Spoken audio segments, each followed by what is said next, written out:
Hey everyone, कैसे आप सभी। I hope everyone is doing great and सभी की प्रिपरेशन तो यार ऑब्वियस बात है सबकी अच्छी चली रही होगी। Overall in this video we will be covering economics one shot solution video. ठीक है, वन शॉट रिवीजन वीडियो रहेगी स्पेसिफिकली फॉर दी प्रीलिम्स 2026। किसके लिए रहेगी? Specifically for the prelims 2026। तो हमारा टारगेट रहेगा प्रीलिम्स 2026 में इकोनॉमिक्स के करंट अफेयर्स प्लस में कुछ ऐसे स्टैटिक की जो टर्मिनोलॉजी है ना, टर्म को हम कवर कर लेंगे इस वीडियो के थ्रू में। ये वीडियो इनफ है, सफिशिएंट है। इस वीडियो के नोट्स आपको टेलीग्राम के पे मिल जाएंगे, आप वहाँ से इसको मल्टीपल टाइम रिवीजन करके देख लेना। मैंने वही चीज़ इसके अंदर ऐड की है जो बार बार क्वेश्चन से पूछे जाते हैं। ठीक है, PYQ को एनालिसिस करके यहाँ से पूछा, जो PYQ है ना, याद रखना टर्म के कॉन्सेप्ट्स को रिपीट करता है, ना कि टर्म को रिपीट करता है। तो ये चीज़ ध्यान रखना, टर्म के कॉन्सेप्ट से वो चीज़ें रिपीट करता है, तो यहाँ से आपको करने पड़ेंगे। ओवरऑल जो है हमारे 2 सब्जेक्ट्स रिवीजन के बचे हुए हैं। ठीक है, we have already cover ecology and environment, political science we have done, CSET we have done, तो 3 आर डन। अभी जो हमारा बचा हुआ सब्जेक्ट है वो बचा हुआ इकोनॉमिक्स। तो इकोनॉमिक्स भी हम कोशिश करेंगे कि इस पार्ट 1 के थ्रू कवर हो जाए। वैसे आई डोंट, मुझे पार्ट 1 के थ्रू हम बहुत लंबी नहीं बनाएंगे, तो 2 पार्ट में हम इकोनॉमिक्स भी ख़त्म कर लेंगे। उसके बाद अपन लोग बनाएंगे मॉडर्न हिस्ट्री, ठीक है, और जियोग्राफी। तो ये 3 बच रहे हैं, डू नॉट वरी। 12 तारीख है आज, 15 तारीख से पहले पहले इसको हम खत्म कर देंगे। ऑलरेडी हम लोग 5 दिन यार पीछे चले गए, तो हम यहाँ पे ख़त्म कर लेंगे। That was for happen me because I was quite, मतलब मैं थोड़ा सही नहीं थी, इस वजह से I was not able to assist, और यही रीज़न था। ओवरऑल हम यहाँ पे कुछ सेक्शंस, मैंने पूरी मैक्रो एंड माइक्रो दोनों ही इकोनॉमी को इसके अंदर कवर कर दिया है। तो कुछ ये मत सोचो कि कुछ ये पोर्शन नहीं है, ये पोर्शन नहीं है, बस पढ़ लो ध्यान से। ठीक है, स्टार्ट कर लेते हैं। सबसे पहले कुछ बेसिक टर्मिनोलॉजी है, बेसिक कंसेप्ट है, ये मैं आपको दिखाई दी थी। इकोनॉमिक्स का मतलब क्या होता है? देखो, एक होता है इकोनॉमी, ठीक है। ये आशा है मेरे को कि जितने लोग देख रहे हैं ना उन सबको पता है, बट इवन आई रिवाइज कि अगर नए लोग हो तो ठीक है। तो 27 वाले देख रहे तो ठीक है, अगर 26 वाले इसके बीच में कन्फ्यूज है तो भाई बहुत गलत बात है। इकोनॉमी और इकोनॉमिक्स, तो इकोनॉमिक्स ये बात करता है स्टडी, ठीक है, रिसर्चिंग की बात करता है कि एक इकोनॉमी के अंदर क्या चीज़ें कैसे चल रही है। तो इकोनॉमी के अंदर क्या आते हैं? Study of running the goods and service, how society consuming, ठीक है, ये सब चीज़ें बात होती है। इकोनॉमी के अंदर प्रैक्टिकल चीज़ें आ जाती है, ठीक है। ये स्टडी की बात करता है, ये इकोनॉमी प्रैक्टिकल चीज़ों की बात करता है। तो ये थोड़ा सा डिफरेंस है दोनों में, याद रखना। अब बेसिकली यहाँ पे इकोनॉमी हम क्यों पढ़ते हैं? इकोनॉमी पढ़ने के मतलब का ये है कि जितना भी एक देश के अंदर गुड्स और सर्विस प्रोड्यूस हो रहा है, वो प्रोड्यूस क्या हो रहा है, उसका कंजप्शन कैसे हो रहा है, प्रोडक्शन प्रोड्यूस हो कैसे रहा है, और उसको कंज्यूम कौन कर रहा है, और इनके बीच में जो रिलेशन बन रहा है प्रोड्यूस करने वाले में और कंज्यूमर में, तो इनके बीच में जो मनी सप्लाई की चीज़ें चल रही है वो इकोनॉमी के अंदर कवर हो जाती है। एक चीज़ समझ आ गई, साइकिल समझ आ गया भाई। देख लो, एक बेसिक सा कंसेप्ट है टाइप ऑफ इकोनॉमिक्स। तो बेसिकली हम लोग जो पढ़ते हैं वो 2 टाइप की इकोनॉमी पढ़ते हैं, सबको पता होगा ये, मैक्रो एंड माइक्रो। पर आप ये भी देख लो, इसका सब पॉइंट भी है। एक होता है पॉजिटिव इकोनॉमी। पॉजिटिव इकोनॉमी क्या होती है? Positive economy talks about the particular phenomena which use in economy, ठीक है। जैसे कोई भी चीज़ हो गई, वो पर्टिकुलर फिनोमिना जो होता है उसको हम पॉजिटिव इकोनॉमी कहते हैं, जिसके अंदर फैक्ट, डाटा और कॉजेज इफेक्ट वगैरह होते हैं, ठीक है। करंट इन्फ्लेशन रेट, जैसे कि इन्फ्लेशन पर्टिकुलर टर्म है, ये किसको डिनोट करता है? महंगाई को। अगर कोई कंडीशन ऐसी बन रही है जहाँ पे महंगाई है, लोगों के पास पैसा है पर चीज़ों का रेट एकदम से बढ़ रहे हैं, तो उसके लिए टर्म बनाई गया इन्फ्लेशन, ठीक है। तो पॉजिटिव इकोनॉमी एक पर्टिकुलर फिनोमिना के बारे में बात करते हैं। एक होता है नॉमिनेटिव। नॉमिनेटिव का मतलब है कि अगर इन्फ्लेशन है तो उसको हैंडल कैसे किया जाए, तो उसके लिए जो पॉलिसीज़ बनाई जाएगी वो नॉमिनेटिव जाएगी, ठीक है। उसके बाद माइक्रो, और माइक्रो आपको पता ही होगा, मैक्रो ओवरऑल इकोनॉमी की बात करते हैं, माइक्रो में हम लोग पर्टिकुलर चीज़ों की बात करते हैं। फर्म हो गया, हाउस होल्ड हो गया, डोमेस्टिक चीज़ें हो गई, फार्मर है, डिमांड सप्लाई सब कुछ। अब ये बहुत इंपॉर्टेंट है, ठीक है। ग्लोसरीज के अंदर मैंने कुछ यहाँ पे चीज़ें लिखी हुई है, ये इंपॉर्टेंट है, इस पर ध्यान दो। Let me close my camera. अब देखो, ध्यान से देखना, लेट मी जूम क्वाइट। हाँ, ये जब हम बात करते हैं, कुछ टर्म है यहाँ से रिपीटेड क्वेश्चन रिपीट होते हैं, ठीक है। यहीं से देखो, एक सिंपल सीधी बात समझ लो, बहुत सिंपल सी है। इकोनॉमी के अंदर ना कुछ लिमिटेड टॉपिक्स ऐसे हैं जहाँ जो हमेशा रनिंग में रहते हैं, और उन्हीं पे डिपेंड होती है पूरी इकोनॉमी। तो एग्जामिनर के पास ना कोई और ऑप्शन है कि वो उससे बियॉन्ड पूछ ले, वो उसी के अंदर से पूछता है, वो बात अलग है कि वो डिप्थ में पूछता है, ठीक है। तो आपको उसके बारे में पता होना चाहिए। सबसे पहले आप देखो कि GDP के बारे में हम बात करते हैं। GDP जब ये पार्ट होता है नेशनल इनकम का, आपको पता होना चाहिए नेशनल इनकम का पार्ट है। तो GDP जब हम बात करते हैं तो GDP फॉर्म होती है gross domestic product. Gross domestic याद रखना, ये विद इन डोमेस्टिक की बात करता है, मतलब कि कंट्री की बात करता है, ठीक है। आप ओन कंट्री, बॉर्डर, ठीक है। So the total value of monetary value of goods and service produced with in a country border in a year, याद रखना फाइनेंशियल ईयर की ये बात करता है। सो जीडीपी के अंदर हम लोग क्या करते हैं, वो मॉनेटरी वैल्यू सारे गुड्स और सर्विसेज की एक साल के अंदर कितना प्रोड्यूस हो रहा है उसकी बात करते हैं अपन जीडीपी में। और आपको पता है कि इंडिया जीडीपी के मामले में ऑन एन एवरेज बहुत ऊपर जा चुका है, 4th लार्जेस्ट कंट्री बन चुका है। ठीक है। जीडीपी के टाइप्स भी होते हैं, नॉमिनल और रियल जीडीपी, ये आगे सब डिवीजन में मैंने एक्सप्लेन किया हुआ। बेसिकली यहाँ पर जो टर्म है उसको पढ़ समझ लो। एक होता है जीडीपी के बाद एनपी। जैसे जीडीपी में हमने क्या पढ़ा है कि एक देश के अंदर, मेरे साथ रिपीट करो, एक देश के अंदर कितना प्रोडक्शन हो रहा है गुड्स एंड सर्विसेज का। ठीक है। एक देश के अंदर जीएनपी बात करता है देश के अंदर, यानी कि जीडीपी प्लस अब्रोड, बाहर से आने वाला पैसा, या फिर प्रोडक्शन भी। ठीक है। सिर्फ इतनी चीज़ याद रखो। एक होता है NDP. NDP net domestic product जिसको बोलते हैं NDP. GDP minus depreciation, GDP minus depreciation. Depreciation जहाँ पे कंज्यूमर कितनी चीज़ों को ऑब्जॉर्व कर रहा है, ठीक है, तो उससे हम एनडीपी निकालते हैं। एनएनपी नेट नेशनल प्रोडक्ट, और ये सबसे बड़ा मेजर होता है नेशनल इनकम को मेजर करने का। इसमें जीएनपी को माइनस किया जाता है डेप्रिसिएशन से, जिसको national income eight market price भी कहते हैं। अब ये चीज़ पता होना चाहिए कि फैक्टर फिक्स इन कैपिटल क्या होता है, मार्केट प्राइस क्या होता है, फैक्टर कॉस्ट क्या होता है। ठीक है। ये सब चीज़ें। जीवीए की फुल फॉर्म होती है ग्रॉस वैल्यू एडिशन। मल्टीपल हम किसी भी चीज़ को हम 2 बार काउंट ना करें, इसलिए अपन लोग जीवीए का यूज़ करते हैं, ये याद रखना बेसिकली। ठीक है। So value of out minus value of intermediate input. ठीक है। कितना ख़त्म है और कितने से निकला है उससे निकलते हैं। GVA plus taxes minus subsidies यहाँ से निकलते हैं, और उसमें से जीडीपी भी माइनस कर देते हैं। अभी कुछ समझ नहीं आया होगा, पर जिसने पढ़ रखा है उसको क्लियर होगा। यहाँ से थोड़ी सी चीज़ें देखनी पड़ेगी, है ना। अब मैं एक्सप्लेन नहीं कर पाऊंगी, बस इसको थोड़ी बहुत चीज़ें जो हैं वो याद रखना। नेशनल इनकम मैंने आपको बता दिया। नेशनल इनकम कैलकुलेट कर से कहते हैं, तो नेशनल इनकम एक देश के अंदर पॉपुलेशन कितनी है, ठीक है, पॉपुलेशन कितनी है, और उसके अलावा टैक्सेस कहाँ से जितने जा रहे हैं। एनपी पर कैपिटा इनकम, तो national income divided by total population. Sorry, ये इसका है, ये इसका है, so sorry. Disposal income. Disposal income क्या होती है, वो इनकम रेस्ट इनकम होती है। क्या होती है, इसको रेस्ट इनकम भी बोलते हैं। Rest income after paying tax, that's it, after paying direct tax. ठीक है। परचेज पावर पैरिटी, ये इंपॉर्टेंट है। Purchase power parity, purchase power parity वो इंडेक्स है, exchange rate that equalizing purchase power across country. एक कंट्री के अंदर कितनी परचेजिंग हो रही है गुड्स की, सर्विसेज की, वो बताना। तो इंडिया वर्ल्ड का 3rd लार्जेस्ट इकोनॉमी है पीपीपी में। ठीक है। इंटरनेशनल मॉनेटरी फंड के थ्रू बताया हुआ है। Fiscal deficit. अब देखो, फिस्कल डेफिसिट आपको क्लियर होना चाहिए। फिस्कल डेफिसिट का मतलब होता है घाटा। क्या होता है डेफिसिट का मतलब, घाटा। एक सेकेंड, हाँ, डेफिसिट का मतलब होता है घाटा। ठीक है। यानी कि मान लो सरकार के पास 50 रुपये है, पर वो जनता को दे रही है 60 रुपये, तो ये जो 10 का डिफरेंस आया है ना बीच में, ये इसका घाटा है। ठीक है। ये बेसिक मैथड समझ जाओगे। ठीक है। तो फिस्कल डेफिसिट का मतलब है सरकारी घाटा, ये ज़्यादा एक्सपेंडिचर की वजह से होता है। रेवेन्यू डेफिसिट का मतलब होता है कि सरकार के पास रेवेन्यू कम आ रहा है, पर वो स्पेंड ज़्यादा कर रहा है। मतलब घर से उसको मिल रहा है 40 रुपये, पर खर्चे भाई साहब के 100 रुपये हैं पर डे के, तो ये डिफरेंस पड़ जाता है। ठीक है। प्राइमरी डेफिसिट क्या होता है, तो प्राइमरी डेफिसिट हमें इंटरेस्ट पेमेंट को माइनस करके जो भी डेफिसिट बचता है उसको हम प्राइमरी डेफिसिट कहते हैं। ठीक है। याद रखना, ये बैलेंस ऑफ पेमेंट के थ्रू पता चलता है जो भी है वहाँ का। Current account deficit. Current account deficit क्या होता है कि इंडिया का जो भी ट्रेड होता है गुड्स और सर्विसेज में, उसमें बाहर से लेने पे उसको करंट अकाउंट डेफिसिट कितना है। ठीक है। मतलब कि इम्पोर्ट, एक होता है इम्पोर्ट और एक होता है एक्सपोर्ट।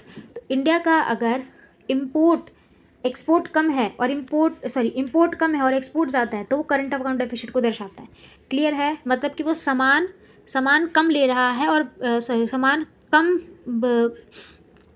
सामान कम भेज रहा है और सामान ले ज़्यादा रहा है। अगर मैं 50 रुपये की शॉपिंग कर रही हूँ, मतलब मैंने सामने वाले को 50 रुपये दिए, पर मैं उसे ले सिर्फ 20 रुपये का सामान ले रही हूँ।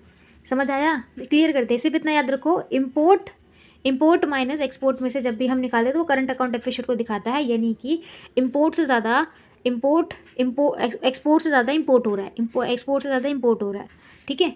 एक्सपोर्ट से ज़्यादा इम्पोर्ट हो रहा है। यानी कि हम सेल करने की जगह खरीद ज़्यादा रहे हैं, बेचने की जगह खरीद ज़्यादा रहे, ये याद रखना। ठीक है। बेच ज़्यादा रहे हैं, बेच कम रहे हैं और खरीद ज़्यादा रहे हैं। ये इन्फ्लेशन याद रखना। इन्फ्लेशन का मतलब है sustain increment in general price level. Increment in general price level, एकदम से जनरल प्राइस का बढ़ जाना।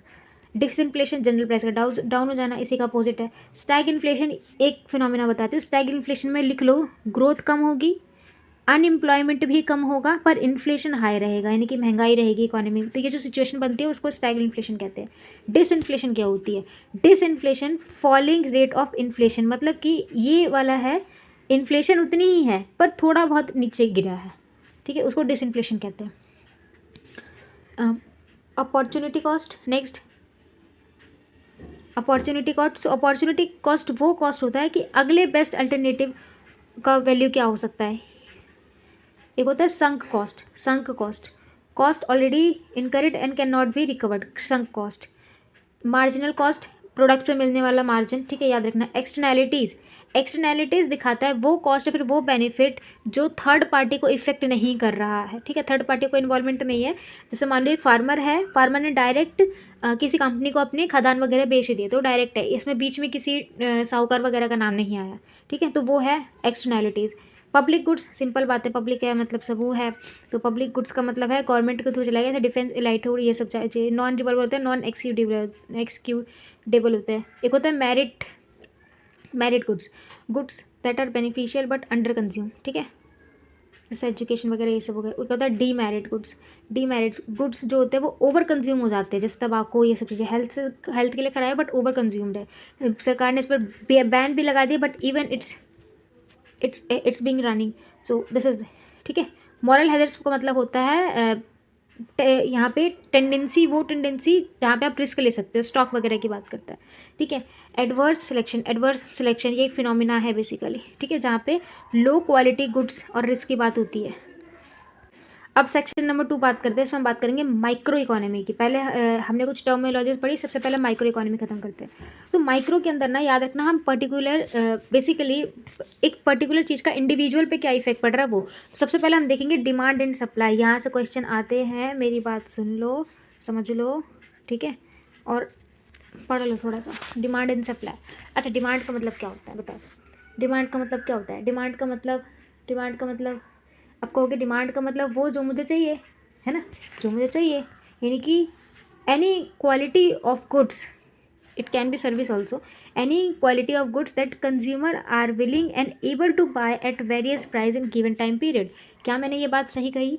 Are you satisfy with this statement? कहोगे हाँ ठीक होनी चाहिए क्योंकि यही है, ठीक है। पर लो के ना, पर डिमांड के ना कुछ लॉ होते हैं, कुछ कानून होते हैं, ये उन्हीं कानून के इर्द गिर्द रहता है। पहला ये बात करता है प्राइस एंड क्वांटिटी डिमांड की, जो कि इन्वर्सली रिलेट करती है, ठीक है। डिमांड कर्व होते हैं, लेफ्ट टू राइट, ऊपर नीचे होते रहते हैं। एक्सपेंशन भी होते हैं, इसके एक्सपेंशन है, कई एक्सपेंशन का मतलब है कि डिमांड किन चीज़ों पे है। तो एक होती है गिफन गुड्स, वेबलन गुड्स और speculative goods. Giffen non luxury, Veblen non luxury मतलब विदाउट ब्रांड। वेबलेन अब भैया ब्रांड पे इन्वेस्ट हो रहे हैं, मुझे तो बढ़िया क्या कहते हैं BMW खरीदनी है, मुझे तो बढ़िया यार लड़कियों के लिए स्पेशली मुझे तो बढ़िया लक्स का लाइनर खरीदना है, ये सब चीज़ें है ना, तो लक्स कह रही सॉरी लैक्मे का, ये सब चीज़ें खरीदनी है, तो वो वेबलेन गुड्स के अंदर चले जाते हैं, ठीक है। अब इनको डिटरमाइन करने के लिए डिमांड्स के कुछ डिटर्मिनेशंस होते हैं। डिटर्मिनेशन बनी ये चीज़ देखो, किसको बेसिकली डिमांड क्या है, डिमांड एग्जिस्ट कहाँ का करते हैं, तो सब किन किन चीज़ों पे मैटर करते हैं। तो डिमांड आप तभी कर पाओगे जब आपके पास पैसा होगा। मानते हो नहीं मानते? अरे भैया मेरे जेब में 50 रुपये हैं, मैं क्यों सोचूंगा 200 रुपये के बारे में, ठीक है। तो ये है एन इन्फीरियर गुड डिमांड को गिरा देती है। प्राइस ऑफ रिलेटेड गुड, हाँ उस रिलेटेड गुड का प्राइस क्या है, ये टेस्ट एंड प्रेफरेंस क्या रखी गई है, वो वेबलेंट गुड चाहिए, गिफन गुड चाहिए। फ्यूचर प्राइस के एक्सपेक्टेशंस, और उसके अलावा सबसे बड़ी चीज़ पॉपुलेशन साइज़ कैसी है, इस पर भी डिपेंड करती है डिमांड, ठीक है, डिमांड इस पर भी डिपेंड करती है, ठीक है। तो मैंने लिख दिया है वेबलेंट गुड लग्जरी, ठीक है, Veblen good luxury, Giffen inferior Veblen luxury, Giffen inferior Veblen luxury लिख लेना। गिफन मतलब इंफीरियर मतलब कि non luxury, and Veblen luxury. अब सप्लाई के ऊपर बात कर लेते हैं हम लोग थोड़ा सा। सप्लाई का मतलब क्या होता है? सप्लाई का मतलब है जिसको चाहिए मैं उसको देने के लिए समर्थ हूँ और मुझे वो बदले में पैसा देगा, यही है ना। So supply is the quantity, क्या है ये? Quantity of goods that producers are willing and able to sell at various price in the given time period, ठीक है। सो ये है। अब लॉ देख लो, सप्लाई का कुछ लॉ है, वो कुछ कानून क्या कहता है, ये कहता है प्राइस एंड क्वांटिटी सप्लाइड हो सकती है डायरेक्ट, ठीक है। सप्लाई का अपवर्ड होते हैं ये, इसके ये चीज़ आएंगे, इसके स्लोप अपवर्ड रहते हैं। अब कुछ चीज़ों पे डिपेंड करती है ये, एक होती है इलास्टिक सप्लाई। इलास्टिक सप्लाई क्या होती है? Supply response significantly to price change, ठीक है। प्राइस चेंज पे ये डिपेंड करते हैं, मैन्युफैक्चरिंग की गुड्स वगैरह हो गई, ठीक है। इलास्टिसिटी क्या होती है? Price supply does not respond this kind of situation. Agriculture goods. एक होता है परफेक्शनली इलास्टिसिटी, फिक्स्ड सप्लाई रिगार्डिंग, मतलब उसका प्राइस फिक्स है, ठीक है। अब वेरी इंपॉर्टेंट, बहुत इंपॉर्टेंट चीज़ अब मैं आपको दिखा देती हूँ, मार्केट स्ट्रक्चर, वेरी इंपॉर्टेंट, ठीक है। यहाँ से क्वेश्चन आया है, बार बार आते हैं, तो इसको थोड़ा पढ़ लो कि मार्केट स्ट्रक्चर काम कैसे करते हैं। तो ये स्ट्रक्चर थोड़ा सा याद रखना है, मैंने स्ट्रक्चर वाइज लिखा है। सबसे पहले मार्केट में होगा कंपटीशन। कंपटीशन अगर होगा तो सबकी अपनी अपनी मोनोपोली होगी, वो उसको मोनोपोलास्टिक कंपटीशन के रूप में अपने अपने लोग करेंगे, ठीक। फिर एक फिनोमिना आता है ओलियोगोपॉली, ठीक है, ओलियोगोपॉली। फिर उसके बाद एक ड्यूपॉली। ये होता क्या है? वेरी परफेक्ट कंपटीशन में कई सारे सेलर्स हो सकते हैं, मोनोपोली एक की हो सकती है। ये यहाँ से थोड़े कम हो सकते हैं, बट आप थोड़े से टर्मिनोलॉजी याद रखना। प्रोडक्ट देख लो, सॉरी एंट्री, ये नहीं, ये एग्जांपल्स देख लो। परफेक्ट कंपटीशन में जैसे वीट फार्मर्स हो गए, वेजिटेबल मार्केट्स हो गई, ये सब चीज़ें।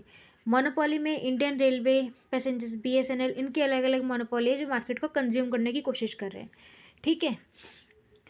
ओलिगोपोली में जैसे टेलीकॉम सेक्टर्स हो गया, एयरलाइन, सीमेंट्स वगैरह हो गया। और ड्यूपोली में पेप्सी, कोका कोला, ये सब चीज़ें जिनकी स्ट्रेटेजिक प्राइसिंग रहती है अपने आप में। Cost and revenue. अब एक और इम्पॉर्टेंट टॉपिक है यहाँ से, कॉस्ट एंड रेवेन्यू। कॉस्ट मतलब कि लागत, और फिर रेवेन्यू मतलब वहाँ से पैसा आगे देना रहा है। टोटल कॉस्ट, ये जो टर्म है, ये कंसेप्ट, टोटल कॉस्ट का मतलब होता है फिक्स्ड कॉस्ट और वेरिएबल कॉस्ट को मिला करके जो टोटल कॉस्ट बनती है। फिक्स्ड कॉस्ट और variable cost. Total cost always rise होती है अपवर्ड, ठीक है, ऊपर की तरफ टोटल कॉस्ट बढ़ती है। नेक्स्ट पढ़ेंगे फिस्कल पॉलिसी। फिस्कल पॉलिसी का मतलब क्या होता है? देखो, फिस्कल जो रिलेट करता है वो गवर्नमेंट से करता है। कहाँ से करता है? Government. So I hope you must know about the fiscal policy, who manage, so it's all policy comes under the government, ठीक है। जो पब्लिक पॉलिसी जितनी भी होती है वो सब गवर्नमेंट के अंदर आती है। तो सिर्फ इतना याद रखना, जब भी फिस्कल पॉलिसी की बात होगी वो गवर्नमेंट के रेवेन्यू और उनके टैक्सेशन सिस्टम की बात करेगा, ठीक है। तो छोटे छोटे टर्म्स को याद रखना है, that is very important. Expenditures की बात करता है कि जब जो हम tax, we all are paying tax, तो हम लोग जब गवर्नमेंट को टैक्स दे रहे हैं तो गवर्नमेंट उसको क्या कहते हैं, इमर्ज कैसे कर रही है, डिवाइड कैसे कर रही है, उस टैक्स का कर कैसे रही है, तो उसको एक्सपेंड कैसे कर रही है, किन किन चीज़ों पे वो खर्च कर रही है, ठीक है। So that is important. Type of fiscal policy देखोगे तो या तो वो एक्सपेंड करेगी, एक्सपेंशनरी फिस्कल पॉलिसी करेगी, उसको फैलाएगी, या तो अगर उसके पास टैक्स कम आ रहा है पर उसके पास पॉलिसी बना रखी है, उसने प्लान बना रखा कि हाँ इन चीज़ों में मुझे इन्वेस्ट करना है, तो उसको कॉन्ट्रैक्शनरी पॉलिसी के रूप में निभाएगी, ठीक है। उसको मतलब जितना टैक्स आया है उसमें से मैनेज करके वो उन्हीं पॉलिसी को कवर करने की कोशिश करेगी। कंट्रैक्शन उसको बोलते हैं। एक होता है ऑटोमेटिक स्टेबलाइजेशन। अब ऑटोमेटिक स्टेबलाइजेशन क्या होता है, ये भी पूछा हुआ है प्रीवियस ईयर क्वेश्चन में। Automatic stabilization, we always talk about the tax revenue and social security automatically stabilize economy without, एक सेकेंड, विदाउट डिस्क्रिशनरी एक्शन, ठीक है। बिना डिस्क्रिशनरी एक्शन के वो टैक्स जो सोशल सिक्योरिटीज़ के लिए है वो ऑटोमेटिक स्टेबलाइज हो जाए, ठीक है। बजट कंसेप्ट देख लो एक बार। देखो, इससे भी इम्पोर्टेंट ये वाला कंसेप्ट है जो मैं अब आपको दिखाने वाली हूँ। जब भी फिस्कल पॉलिसी की बात होती है तो देखो दो चीज़ याद रखो। अब ऑब्वियस बात है, अब हम किसी को पैसा दे रहे हैं या फिर हमारे पास अगर पैसा आ रहा है तो हम क्या करेंगे, हम दो ही चीज़ें देखते हैं भाई, सेव कर लेते हैं और जिस चीज़ की कमी है उस पर खर्च कर देते हैं, यानी कि एक्सपेंड करते हैं और उसको रिसिप्ट जो भी है उसको हम डिवाइड करते हैं, है ना। सिमिलरली फिस्कल पॉलिसी यानी कि सरकार भी कुछ ऐसा ही करती है। जब उसको टैक्सेस मिलते हैं ना तो वो उसको अलग अलग पार्ट्स में डिवाइड करती है। एक होता है रेवेन्यू, यानी कि कहाँ से कितना रेवेन्यू उसका जनरेट हुआ है। मान लो सरकार ने बोला FDI करो, ठीक है, फॉरेन डायरेक्ट इन्वेस्टमेंट करो, एक कंपनी उसने स्टैब्लिश किया, अब उस कंपनी से कितना टैक्स आ रहा है वो उसका रेवेन्यू बन जाएगा, ठीक है। या फिर उसने गवर्नमेंट सिक्योरिटीज़ बेची, सरकारी को गवर्नमेंट सिक्योरिटीज़ बेची, तो वहाँ से जितना पैसा आया उसको रेवेन्यू बोलेंगे। रेवेन्यू का मतलब पैसा आना, पॉजिटिव मनी, ठीक है। रेवेन्यू रिसिप्ट और कैपिटल रिसिप्ट, इसको बहुत अच्छे तरीके से ना, इस तरीके से जैसे मैं बताती हूँ, मुझे हाँ ओपन कर लो अपनी नोटबुक। फिस्कल पॉलिसी लिखना इस तरीके से लिखो, दो पार्ट में होता है। फिस्कल पॉलिसी कहते हैं या तो वो एक्सपेंड करेगी या तो वो रेवेन्यू, ठीक है, एक्सपेंडिचर और रेवेन्यू। अब दोनों में ही दो दो पार्ट लिखो, एक तरफ कैपिटल और एक तरफ कैपिटल लिखो। और एक तरफ रेवेन्यू, सॉरी वो हट गया है ना, ये दोबारा बनाए थे फिस्कल पॉलिसी, 2 पार्ट्स में लिखो इसको। एक तरफ लिखो एक्सपेंडिचर, EX लिख देती हूँ मैं, अब आके लिख देना एक्सपेंडिचर, दूसरी तरफ लिखो उसका रेवेन्यू, ठीक, इनमें और इनमें। एक तरफ लिखो कैपिटल एक्सपेंडिचर CE, एक तरफ लिखो कैपिटल रेवेन्यू, ठीक है। एक तरफ लिखो कैपिटल रेवेन्यू और एक तरफ लिखो सॉरी फिस्कल रेवेन्यू और एक तरफ लिखो फिस्कल एक्सपेंडिचर, ठीक है। अब एक एक टर्म्स मैंने यहाँ पर क्लियर तरीके से लिख दिया है। एक होता है रेवेन्यू रिसिप्ट। रेवेन्यू रिसिप्ट का मतलब है पैसा आना, सरकार के पास जो पैसा है तो कहाँ से आएगा भाई, टैक्सेस से आएगा, हम लोग टैक्सेस पे कर रहे हैं। तो taxes revenue, non taxes revenue, ठीक है, जो भी डिविडेंड टैक्सेस होते हैं ये कोई लाइबिलिटी क्रिएट नहीं करते, ये चीज़ ध्यान रखना है। स्टेटमेंट में वो दे देगा revenue receipts are able to create liability but no, so the statement is wrong, ठीक है। ये लाइबिलिटी क्रिएट नहीं करते। लाइबिलिटी कैसे क्रिएट करेंगे यार, ऑलरेडी सरकार के पास वो पैसा आ रहा है ना, अब तो वो किसी और चीज़ में इन्वेस्ट कर देगी, उसको तो पैसा मिल रहा है, वो उस पर लाइबिलिटी कैसे क्रिएट करेंगी। लाइबिलिटी और एसेट्स के बीच में आपको डिफरेंस पता होना चाहिए, ठीक है। एसेट्स का मतलब होता है कि आप किसी भी चीज़ को इजीली मनी में कन्वर्ट कर दो। लाइबिलिटी लॉन्ग टर्म के लिए लाइबिलिटी थोड़ा सा लंबा समय खींच लेता है और आप इजीली उसको मनी में कन्वर्ट नहीं कर सकते, ठीक है।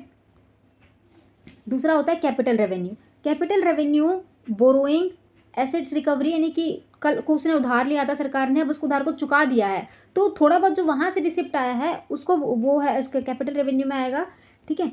अरे कहाँ चला गया ये रहा, सॉरी, ठीक है। सो डिसइन्वेस्टमेंट, लोन रिपेड, ये सब किसके अंदर आता है, कैपिटल रिसिप्ट के अंदर आता है। रेवेन्यू याद रखो, रेवेन्यू सरकार का अपना होता है, कैपिटल का मतलब ये होता है उधार लेना देना, ये सब करना। एक होता है रेवेन्यू एक्सपेंडिचर, अभी मैंने बताया था। फिर आता है रेवेन्यू एक्सपेंडिचर, रिसिप्ट हमने पढ़ लिया, अब हम एक्सपेंडिचर पढ़ते हैं। एक्सपेंडिचर का मतलब होता है खर्च करना। So day to day running salary, subsidies, interest payments, it also not create assets, ये क्रिएट नहीं करते क्या, एसेट्स। लाइबिलिटी क्रिएट होती है बट एसेट्स क्रिएट नहीं होती। सेकेंड रेवेन्यू हो गया। अब कैपिटल एक्सपेंडिचर पढ़ लो। कैपिटल एक्सपेंडिचर ये लॉन्ग टर्म एसेट्स होते हैं, इंफ्रास्ट्रक्चर में डेवलप करते हैं। जैसे सरकार ने कल को पुल बनाया, टूरिज्म पे पैसा लगाया, अब टूरिज्म पे उसने पैसा लगा दिया, अब विदेश से लोग आएंगे, खरीदेंगे, वहाँ की इंफ्रास्ट्रक्चर इकोनॉमी बनेगी ना, पैसा बनेगा वहाँ से, तो वो लॉन्ग टर्म के लिए बन गया। So we call that capital, not current, capital expenditure. So capital expenditure यहाँ से उसने ये कर दिया, ठीक है। इंफ्रास्ट्रक्चर, डिफेंस, इक्विपमेंट, बिल्डिंग और इन सब पे इसने पैसे लगाए, तो उसको तो वो कैपिटल एक्सपेंडिचर के अंदर चला गया। याद रखना, लॉन्ग टर्म क्रिएशन के लिए होता है ये।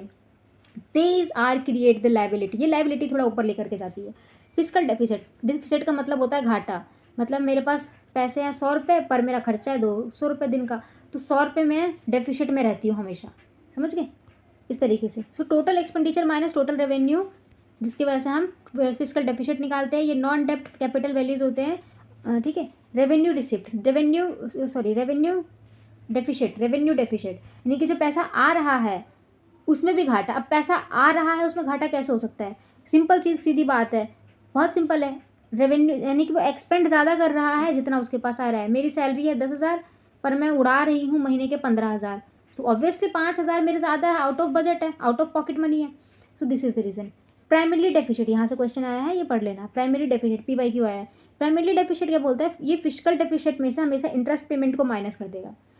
फिस्कल डेफिसिट में से इंटरेस्ट पेमेंट, इसमें से इंटरेस्ट पेमेंट अगर आप माइनस कर दोगे तो आपका प्राइमरी डेफिसिट आ जाएगा, ठीक है। Show net deficit it due to the current spending of और पास्ट डेप, यानी कि पिछले घाटे को हटाने के लिए। अब उसमें से इंटरेस्ट कितना है उसको हटा दो।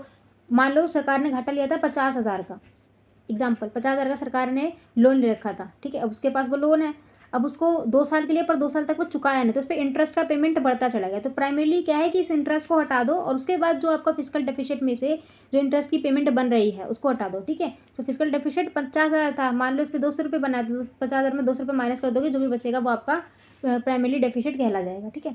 एक होता है इफेक्टिव रेवेन्यू डेफिसिट। ये रेवेन्यू डेफिसिट हमेशा माइनस किए जाते हैं कैपिटल एसेट्स में से, ग्रांट की, ठीक है। So money spend on the non capital items only, याद रखना इन चीज़ों को। अब हम इंडियन इकोनॉमी की बात कर लेते हैं। इंडियन इकोनॉमी, इसके स्ट्रक्चर और सेक्टर। अब सबको पता है कि हमारी इकोनॉमी के बेसिकली 3 स्ट्रक्चर है, एग्रीकल्चर, इंडस्ट्री, सर्विस, पर इसके अलावा 2 और है, ठीक है। एग्रीकल्चर हमारा प्राइमरीली होता है, इंडस्ट्री जिसमें 26% तक का कंट्रीब्यूशन, और सर्विस सबसे ज़्यादा होता है जिसमें 58-58 के आसपास का कंट्रीब्यूशन रहता है। और ये आता है क्वेश्चन, याद रखना। एग्रीकल्चर की एक्टिविटीज़ पूछ लेगा तो क्रॉप प्रोडक्शन मैंने लिख दिया, फिशलरीज हो गए, फॉरेस्ट, एनिमल हस्बेंड्री, ये सब प्राइमरी यानी कि एग्रीकल्चर के अंदर आते हैं। इंडस्ट्री के अंदर मैन्युफैक्चरिंग, माइनिंग, इलेक्ट्रिसिटी, कंस्ट्रक्शन, ये सब आते हैं। सर्विसेज के अंदर सेवा देना, IT, फाइनेंस, ट्रेड, ठीक है, होटल्स हो गए, BPO सेक्टर्स हो गए, ये सारे रियल इस्टेट्स हो गए, ये सब, ठीक है। ऑल दो सर्विस में सबसे ज़्यादा कंट्रीब्यूशन है GDP का, पर इवन लोग जो है वो एग्रीकल्चर पे प्रोड्यूस है, इसलिए यहाँ पे प्रोडक्टिविटी लो है। याद रखना, स्टेटमेंट बन जाते हैं। एग्रीकल्चर GDP में कंट्रीब्यूट देता है, ऑब्वियसली देता है GDP में कंट्रीब्यूट, बट यहाँ पे देखोगे एम्प्लॉयमेंट सबसे ज़्यादा जनरेट एग्रीकल्चर से होता नहीं है। एग्रीकल्चर में लोग इंगेज होते हैं एम्प्लॉयमेंट पे, वर्कफोर्स ज़्यादा है वहाँ पे, वर्कफोर्स ज़्यादा है कहाँ पे, एग्रीकल्चर पे। इसीलिए जहाँ ज़रूरत है 10 लोगों की, वहाँ पे काम कर रहे हैं 20 लोग, इसलिए प्रोडक्टिविटी लो है यहाँ की एग्रीकल्चर प्राइमरी फील्ड की, ठीक है। ओके ओके, अब GDP ग्रोथ रेट, हाँ ये थोड़ा सा याद रख लेना, स्टेटमेंट वाइज क्वेश्चन बनता है कि फिजिकल 2022 वाला जो फिजिकल ईयर चल रहा था उसमें GDP ग्रोथ 4 थी, फिर 21 साल 6 हो गई, फिर 22 में 8 हो गई, फिर 23 में आगे थोड़ा सा घट गई, 23 में 7.2 चली गई, फिर 25 में और थोड़ा सा पीछे चला गया, ठीक है। फिर 26 में देखा जाए तो 6.3 के समथिंग ये वाला आया जो अभी वाला है उसमें, ठीक है। अब 27 का बजट लगा रहे हैं कि इससे 10 शायद 1% आगे ऊपर बढ़ जाए।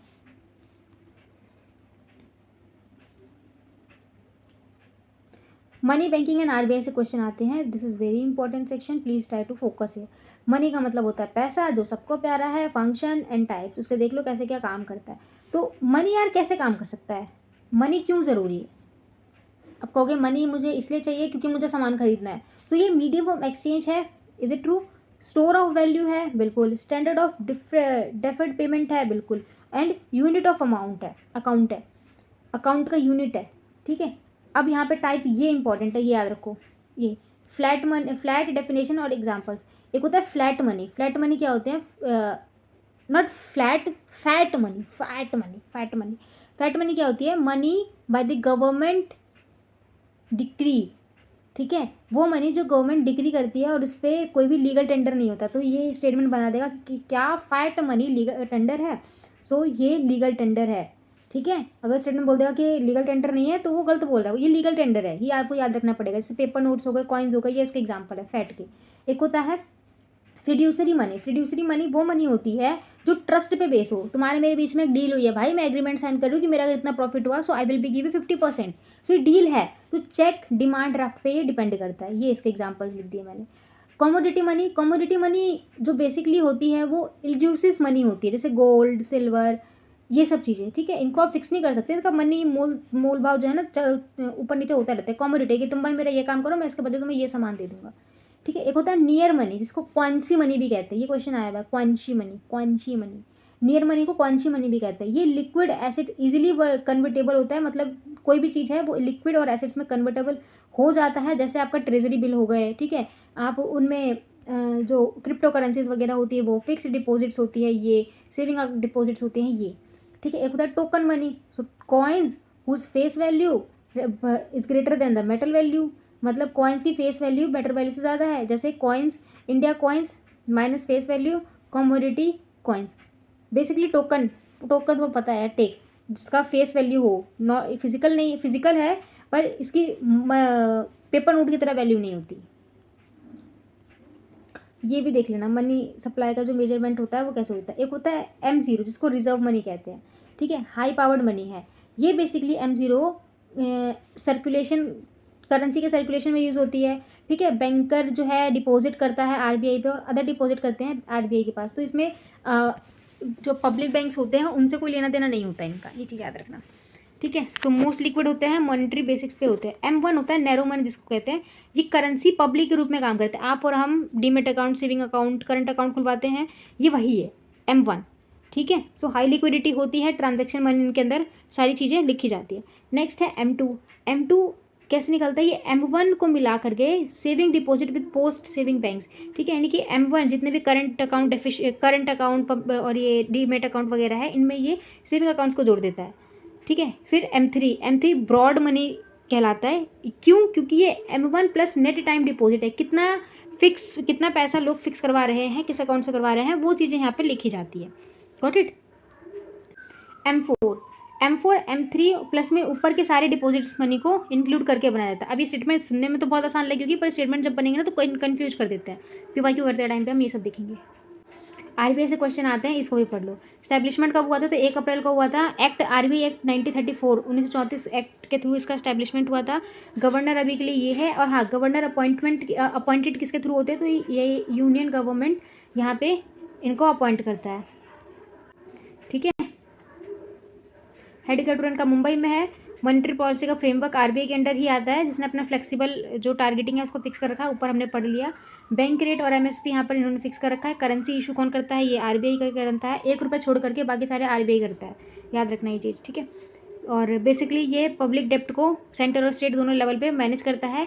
गवर्नमेंट सिक्योरिटीज़ को भी ये मैनेज करता है।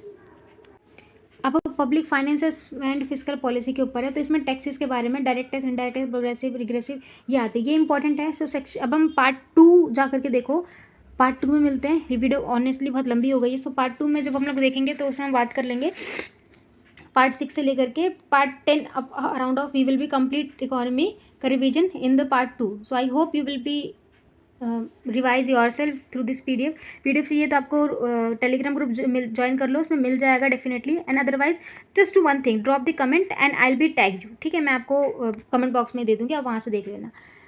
बाकी मिलते हैं नेक्स्ट वीडियो में। Thank you so much to being here and thank you so much for stay here and best of luck for your exam.